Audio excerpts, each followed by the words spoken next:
Okay, we're going to do our case study of the DC gun laws today. Hold on a minute.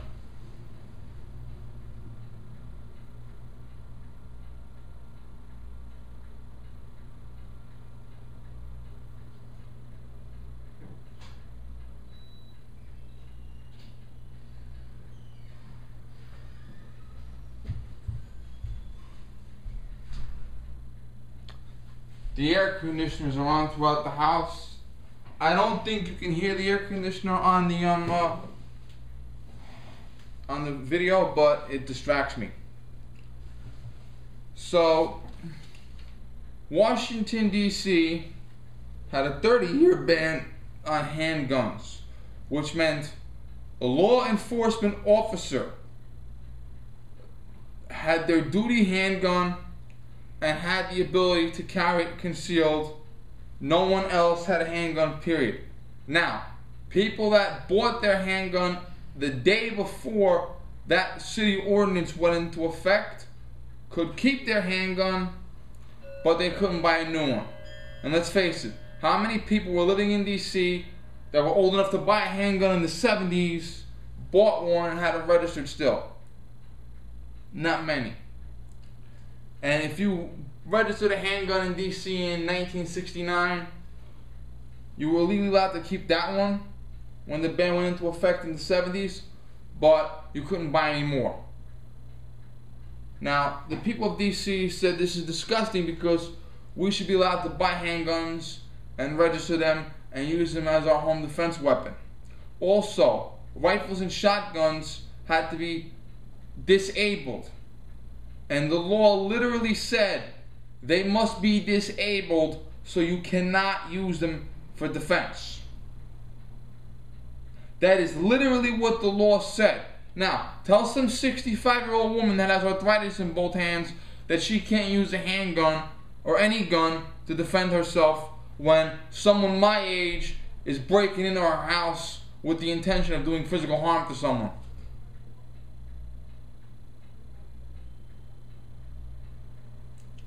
So the citizens sued.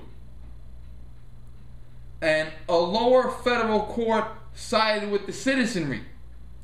And they said the citizenry should have a right to buy a handgun. Then the city filed the appeal at the taxpayer's expense, I might add.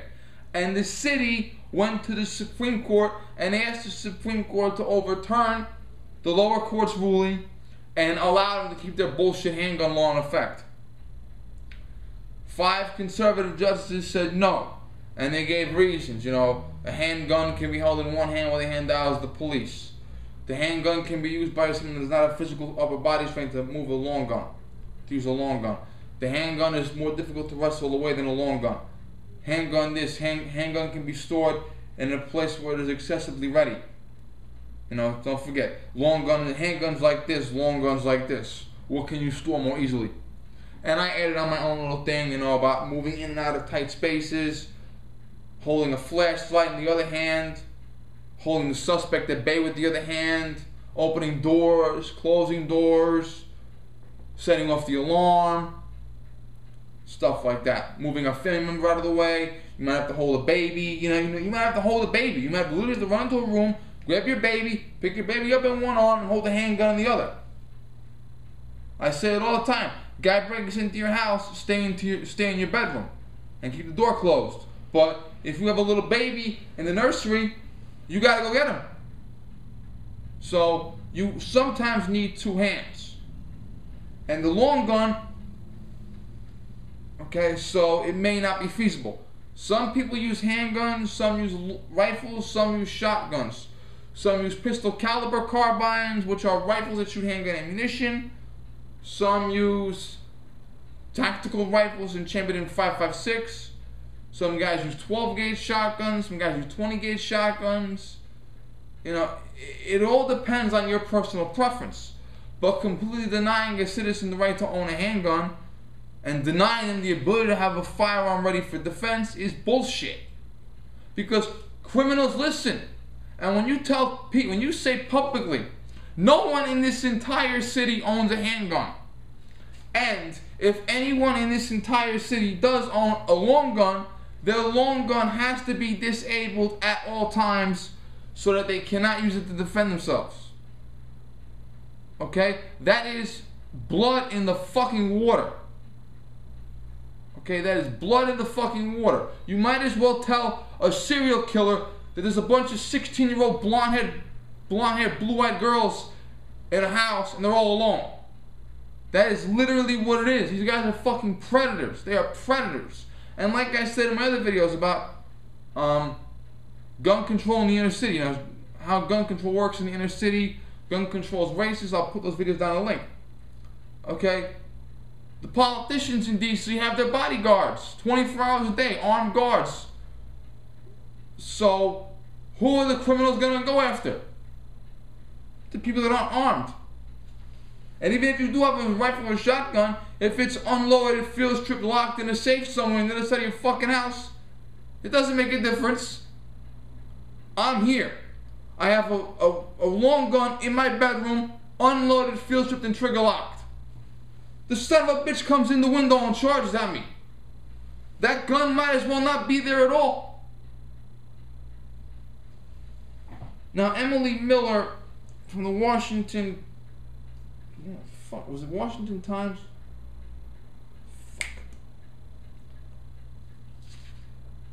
She did a video, a documentary series on how to get a handgun in DC after the ban was expired.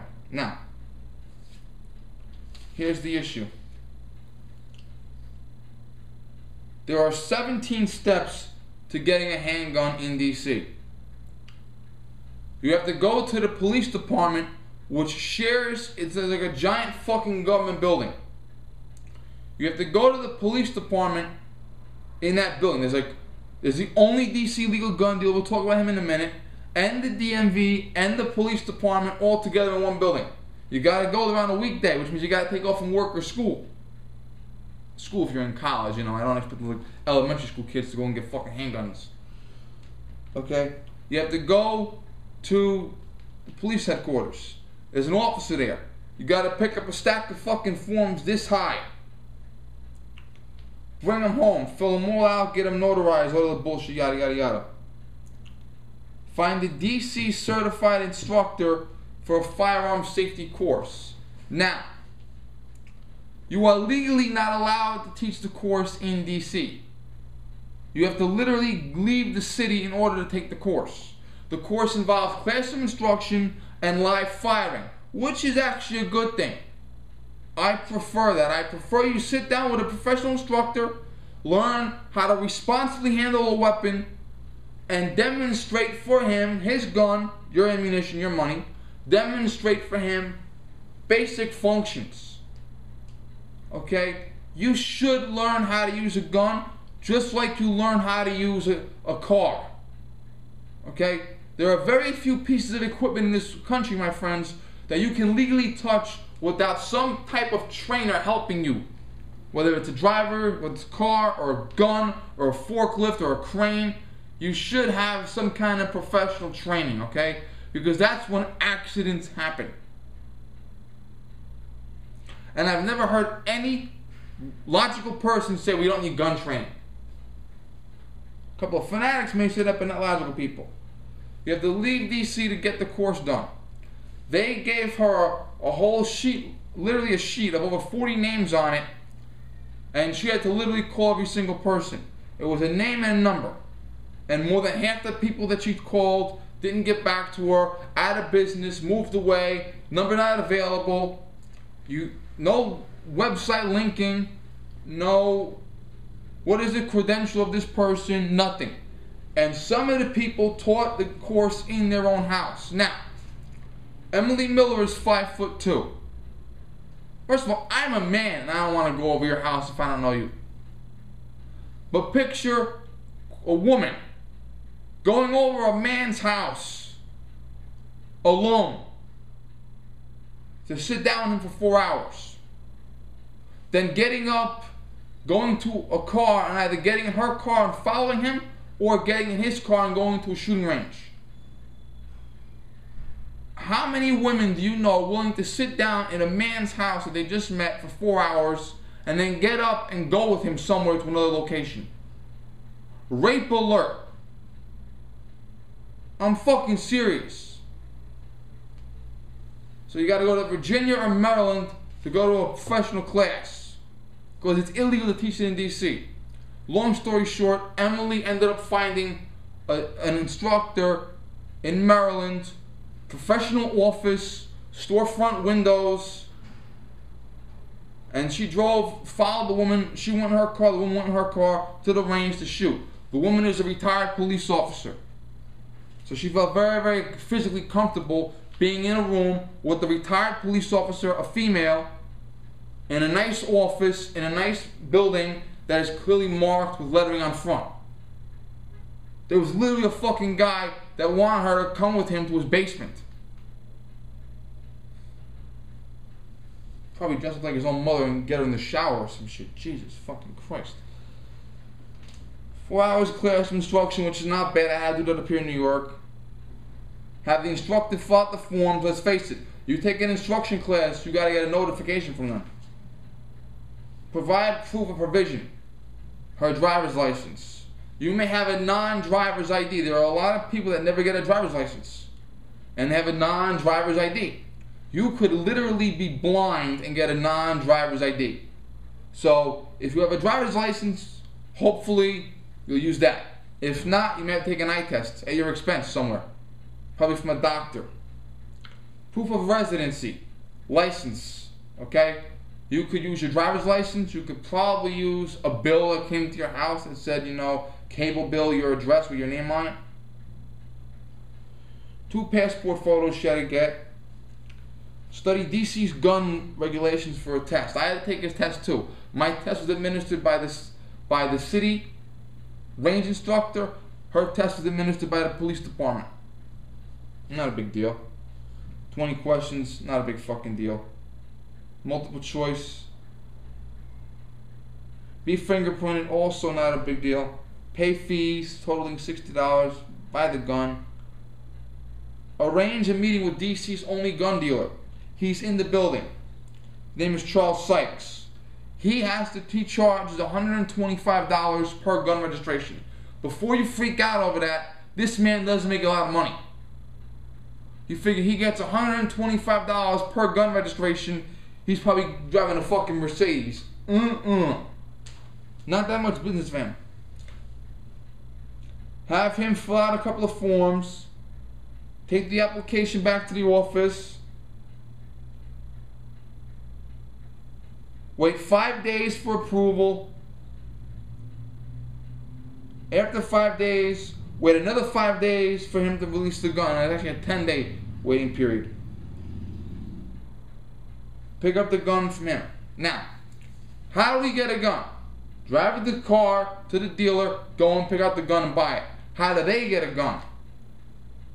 Buy the gun somewhere in the country, gun broker, some shit, and have the gun dealer mail it to this gentleman, Mr. Sykes. Or drive to a gun shop in Maryland and Virginia, they're allowed.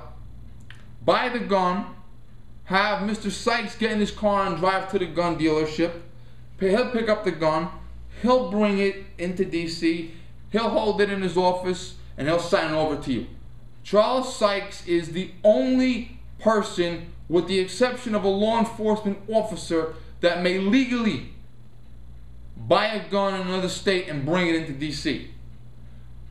There are gun dealers that say, you know, I'll sell you this gun, I'll put it in my car, I'll drive it to DC police headquarters, and I'll give it to Mr. Sykes myself. Not allowed. My fucking dealer could get on a fucking plane, fly to another country, get a gun, bring it here, and bring it to my house. They don't care, but DC cares. They're crazy like that. So you gotta buy a gun. He does the transfer. Okay, so you gotta pay the gun dealer for the gun, then you gotta pay him to fill out the paperwork. So he's an intermediate guy. I don't want to disrespect him. He seems like a nice guy.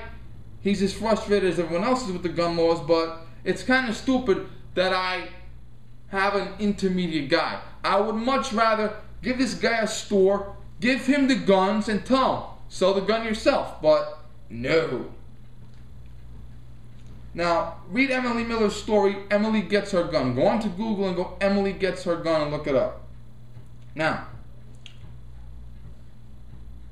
this is the total fees.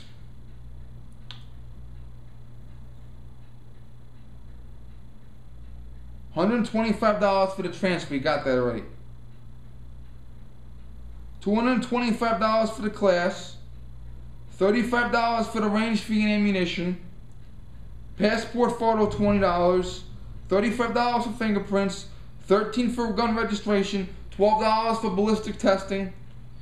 $465, not including the gun itself. Her gun was a SIG P229 9mm with a stainless slide. Like $1,200 for that fucking thing. So, and it took several months between paperwork, this office, that office, hand this form back to them, fill it out, fill this out, stamp them, do this, do that.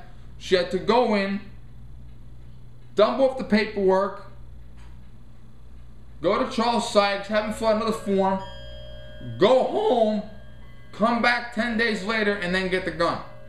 After all that weebling and bullshit. Now, magazines, 10 round, period. Nothing more at all, period. No pre-banned bullshit. 10 rounds, period. Got to pick a gun off the California list. Let me see if I can get it up on this thing. I have my iPad. I'm going to get behind the camera now. How's that working out for us? On this fucking thing. Hold on a minute. The iPad is right below now. You see the iPad? We're going to drop this book.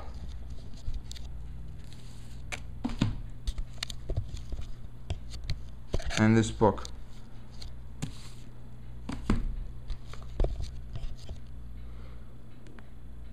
Okay. It's impossible for you to see this, but I'll do some reading for you. Okay. You may not have semi-automatic rifle that has the capacity to execute the detachable box magazine and has one of the following features: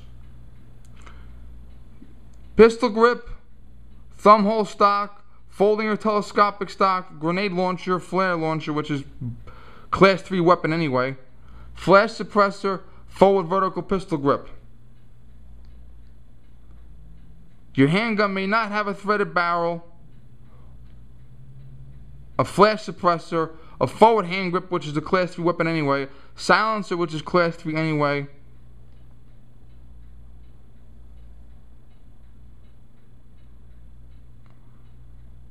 so that's basically it.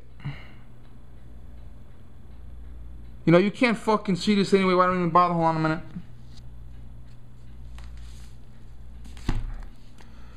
You can't fucking see it anyway. I might as well just go back to my seat and do it for real. I'll just do it normally. I thought you were gonna be able to see it. I'm fucking sorry. Now, there's a whole listing of registered handguns. You have to select a handgun from this registry. They're California, Massachusetts, and I think Maryland. The handgun list. It goes by name, brand, alphabetical order, barrel length order, caliber, and they also have to approve the color tone. Is it stainless? Is it blue? Is it nickel? Is it bitone? And there really are a lot of good handguns on it. There's Wilson Combats, there's 1911s. But you gotta select one of these fucking things. Now, once you buy a handgun, that's it. No more trading, no more selling, no more buying. When you buy a handgun, you're married to it forever. So none of that fucking shit like Pete from the Army Channel or Lima Life do, where you buy, sell, and trade guns. Like, no, none of that shit. You bought it, it's yours. A couple of guns are not here, like the SIG P239 and shit. Now, They have a specific list of guns that are banned entirely, like New York City does.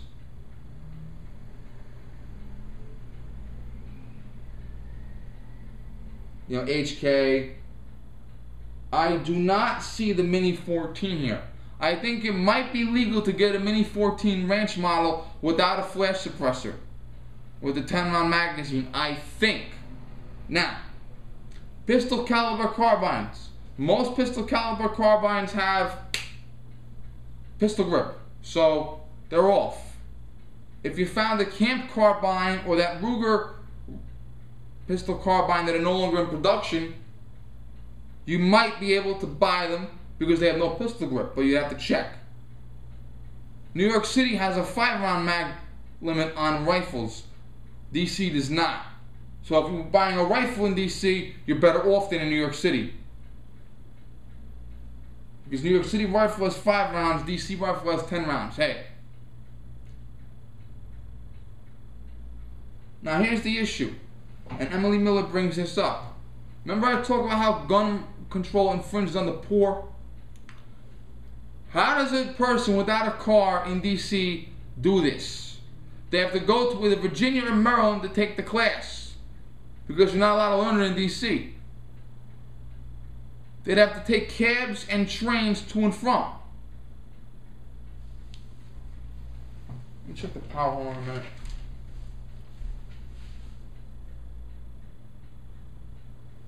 Yeah. Also, when you shoot your gun in DC, you have to put it in the trunk, unload it, put the ammunition up front with you, and drive it from point A to point B.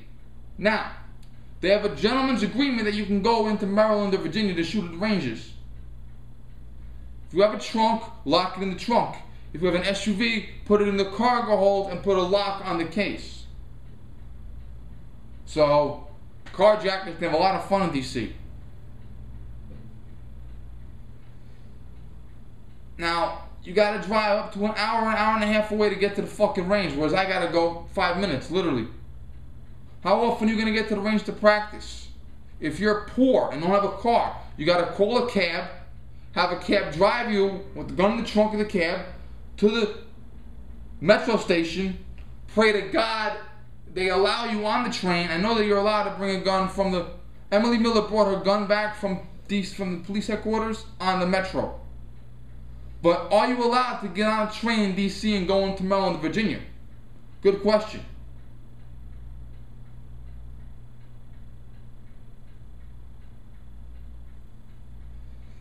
If you are, you gotta take a cab from your house to the train station, get on a train, go to Maryland or Virginia, get out off the train, get another cab to connect you from the train station to the range and then back again. Poor people can't afford this. Also, the $465 for the fees. Poor guys can't afford that. I can't afford that shit. Even if you buy a $125 High Point, you still gotta buy the fucking bullshit fees. Why does it cost $12 to do ballistics? Okay? You use petty cash or whatever fucking taxpayer money you got laying around to buy a couple of boxes of some really popular handgun ammunition, keep it in the police range, citizen comes in, they buy a 9mm, take the 9mm to the police range, which is in the building and headquarters, take the gun out, put 2 rounds in it, boom, boom. Why the fuck does that cost $12? It costs $12 for a salaried employee to pick up a gun, boom, boom. Not needed. Okay? Little tidbit bullshits here and there are not needed. Okay? So that's the issue with DC. All the paperwork discourages a lot of people. The fees discourage the poor.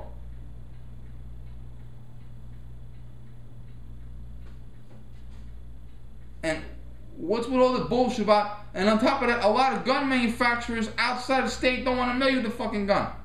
You can't mail UPS. You got to mail like FedEx or some shit. You call a guy and say, listen, I'm in DC. I want to buy a gun off you and I want you to mail it to the DC gun dealer. I don't want nothing to do with that. Also, you're calling up a state that doesn't have a mag cap limit. You gotta tell them, take the standard capacity magazine out of the gun, replace it with a compliant magazine, and then mail it in. They don't want to do that shit either. And all it is a fucking headache. And you gotta use a handgun, because unless you're gonna find a camp carbine or some shit on Gunbroker that's 20 years old, you're not gonna be able to get a pistol caliber carbine. And like I said before, DC has no stand your ground law, no castle doctrine. Castle doctrine means if I'm on my own property, guy comes in, I can stand my ground and defend myself. Stand your ground means if I'm off my property and a guy attacks me, I can defend myself anyway. Now, if you have no castle doctrine and you're in your own home and a guy comes in the front door, if possible, you have to go out the back door.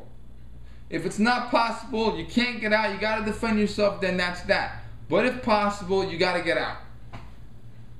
I don't like that. It's kind of stupid because DC is our nation's capital city. And in the capital city, the citizenry is deprived of more rights than anywhere else. And because of this, criminals in DC will not go near politicians. They will not go near them. But they'll go near you. They know your handgun has 10 rounds. You don't have a pre-banned magazine. It's highly unlikely you have a rifle because all the good defense rifles, AR-15, are obsolete. AK, that you can't use them in DC. They're illegal. You got a 10-round magazine. You're not bound by castle doctrine. So he comes in the front door. You got to run out the back before you fire the fucking gun.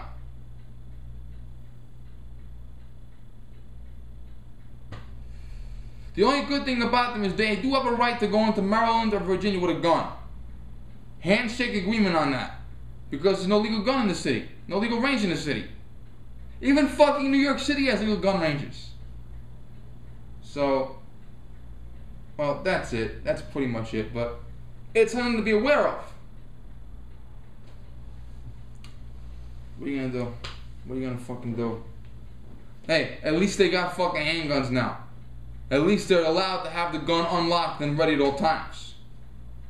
That deters a few people, let's face it, you know. Even if you had castle doctrine, even if you did not have castle doctrine, and I'm a criminal, if I know there might be a gun in the house, I'm not coming in. I'll tell you that right now. I can't speak for other guys, but if I think you might have a gun in the house, I'm not coming in. That's the way it is.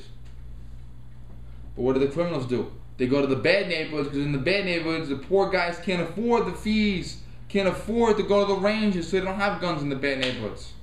Well, the bad guys, but not the good guys. Alright, thank you.